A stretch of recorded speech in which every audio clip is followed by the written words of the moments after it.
Tänane lõunasöök on siis kapsaautis paprika ja valgete ubadega.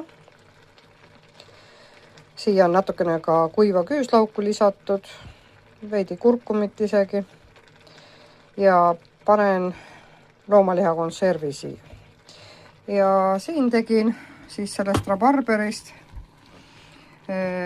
koogi. Ja on biskviit alus, seal on rabarber sees ja hakkasime lõikama ka teda. Ta ei ole isegi jahtunud veel.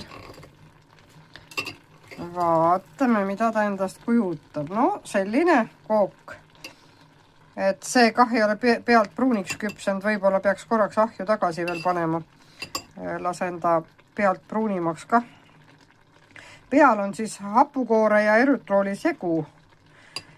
Ja alus on tehtud 2 munast, 2 rusikatäiest jahust, tsipakene soola ja 2 lusikatäit erytrooli. Ma ei tahtnud suhkrut panna. Ja siis on siin rabarberi see pasta.